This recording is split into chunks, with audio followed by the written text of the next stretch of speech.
Програм хангамж. Програм хангамж гэж юу вэ?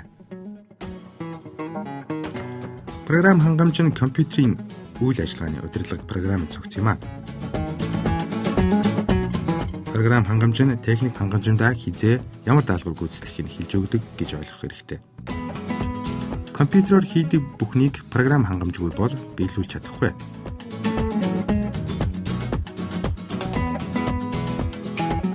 Програм хангамж дараах үүрэгтэй. Үүнд компьютерийн нөөцүүдийг удирдана. Нөөцөд мөн орно. Энэ нөөцүүдийг ашиглахад шаардлагатай бүх хэрэгслээр хэрэглэгчийг хангана.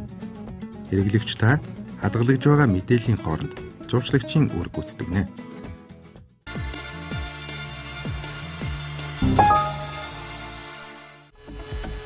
Програм хангамжийн үндсэн төрөл. Програм хангамж нь хоёр үндсэн төрөлтэй байдаг. Үүнд нэгдүгээрт нь системийн, хоёрдугаарт нь хэрэглээний. Системийн програм хангамж нь процессор, сүлжээний ба гадаад төхөөрөмж зэрэг компьютерийн бүрэлдэхүүнүүдийг удирддаг програмын багц юм аа. Хэрэглээний програм хангамж нь хэрэглэгчдэд зориулан зохиосон эсвэл хэрэглэгчид өөрсдөө бичсэн тодорхой ажлын компьютераар хийлгэхэд зориулсан програмуудыг хамаарна.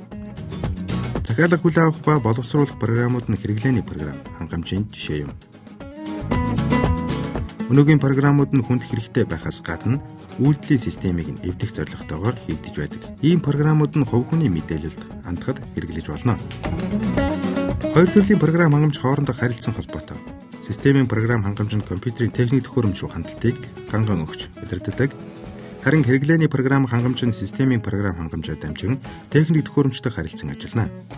Үндсэндээ эцсийн хэрэглэгч нь хэрэглээний програм хангамжтай ажилладаг.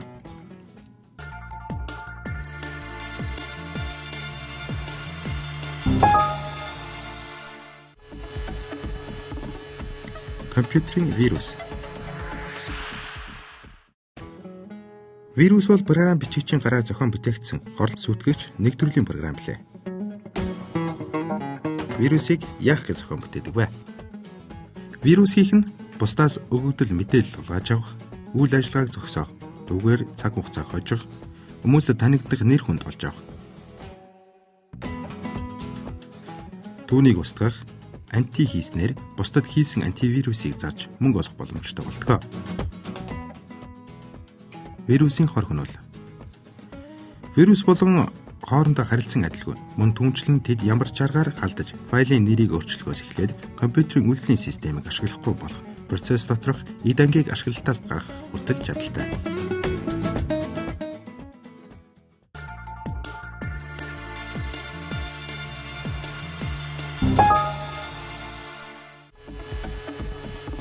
Програм хангамж ба техник хангамжийн харилцан хамаарал. Системийн програм хангамж. Үүнд үйлдлийн систем, А нь компьютерийн нөөцийн хуваарлалт, Б нь нөөцийн ашиглалт төлөвлөлт, В нь компьютерийн ажиллагааг хянах. Хэлний хөрвүүлэгч. А нь интероператор, Б нь компилятор. Үйлчилгээний програм. Компьютер ба туслах төхөөрөмжүүдэд үйлчилгээ үзүүлэх. Хэрэглээний програм хангамж. Програмчлалын хэл. Хэрэглээний багц програм.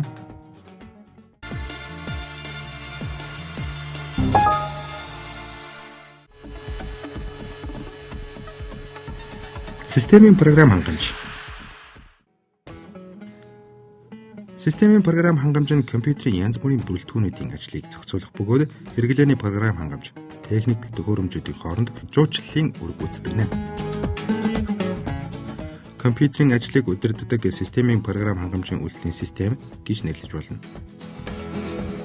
Системийн програм хангамжид програмчлалын хэлний командыг машины код руу хувиргадаг хөврүүлэлтийн програмуудыг компьютер болон гадаад төхөөрөмжийн хооронд зохицуулахад зориулсан янз бүрийн үйлчилгээний програмууд хамаарна.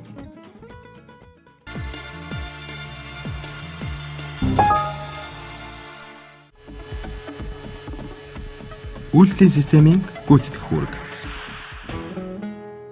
Үйлдлийн системийн ажлыг ерөнхий менежерийн үүрэгтэй харьцуулж болно. Компьютерийн ямар нэг нөөцийг ашиглах, ямар програмыг ачаалах, хэрэглэгчийн тавьсан даалгаврыг биелүүлэхийн тулд үйлдэлийг ямар эрэмб дараатаагаар гүйцэтгэхийг үйлдлийн систем шийддэг.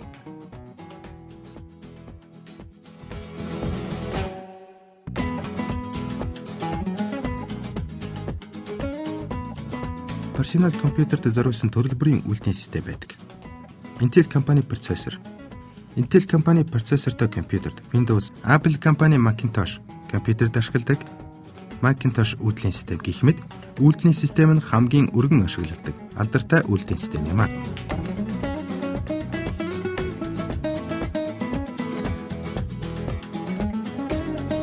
Үйлдлийн системийг зөвхөн персонал компьютерт ашиглаж зогсохгүй, суперкомпьютер, том хэмжээний универсал компьютер, телефон утасныг сольж залгах төхөөрөмж, гар утас, гэр ахуйн цахилгаан хэрэгсэлд мэтийн янз бүрийн электрон төхөөрөмж хэрэглэнэ.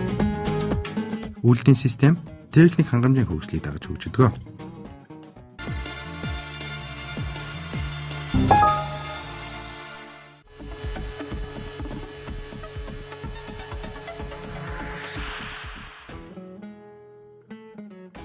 C++ зэрэг програмчлалын хэлэнд бичигдсэн программын командыг биелүүлэх үед түүнийг компьютерийн ойлгодог хэлбэр рүү хүргэх хэрэгтэй. Программын текстийг машины код болгон хөрвүүлдэг тусгай програм системийн програм хангамжид багтдаг. Ийм төрлийн програм хангамжийг компилятор ба интероператор гэж нэрлэнэ.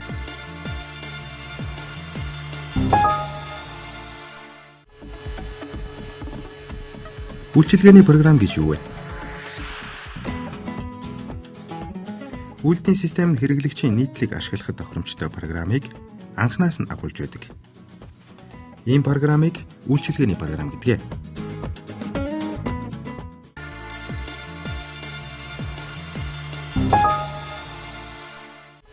Keyboard буюу гар. Өмнөх дугаараараа бид та бүхэндээ гарны тухай мэдээлэл хүргэсэн. Гарын бүтэц.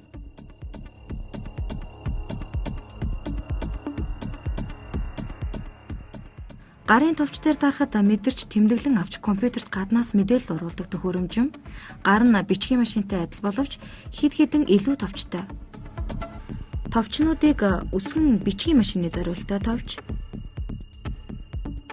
тоон машины зориулалттай товч, функционал F1-ээс F12-ыг ашиглаж буй програмаас шалтгаалan бие даасан үүрэг гүйцэтгэдэг.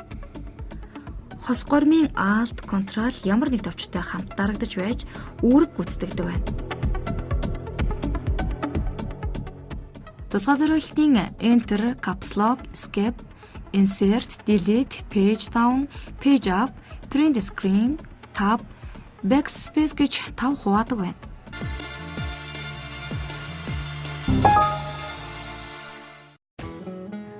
Caps Lock дарсан үед тэмдэгтийг томоор бичдэг бол Caps Lock товчийг дараагүй үед тэмдэгтийг жижигээр бичнэ.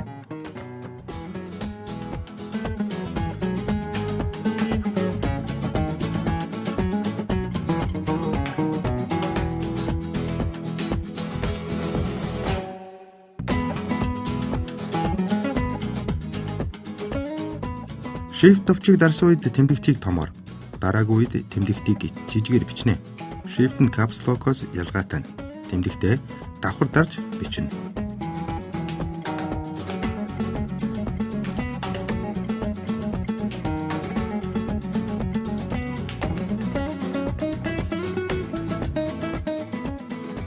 Backspace-ийг дарсан үед заагчийн өмнөх тэмдэгт устгагдана.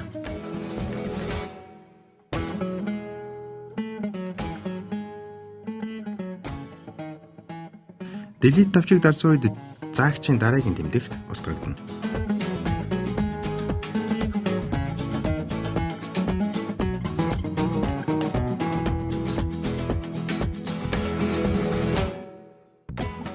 Home товчлуурыг дарсан үед мөрний ихэнд очино.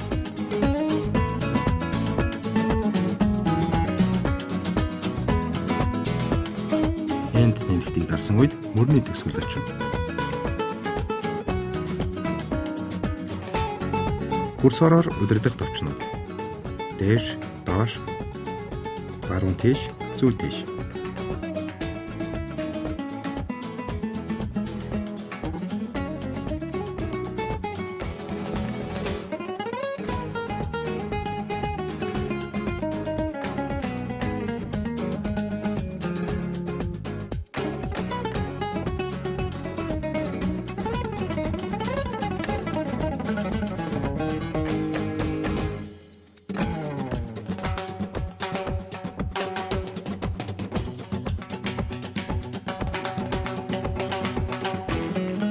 Ctrl Alt хос хормын төвчлүүр нь тухайн ашиглаж буй цонхны үйлдэлийг дуудаж ажиллуулна.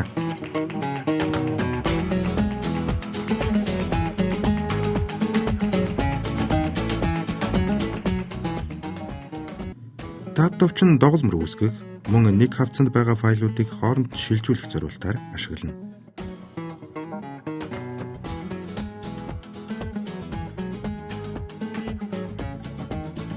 Тоон товчлуу. Name log дарсан үед 0, 1, 2, 3. Дараагийн үед and insert home. Нэмэх, хасах, үржих, хуваах.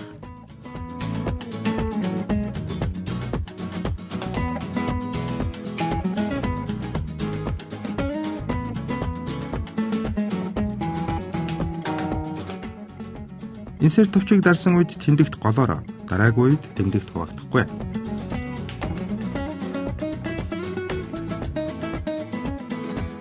Page up товчлуурыг дарсан үед өмнөх хуудсанд очино. Page down кнопыг дарсан үед дараагийн хуудсанд очино.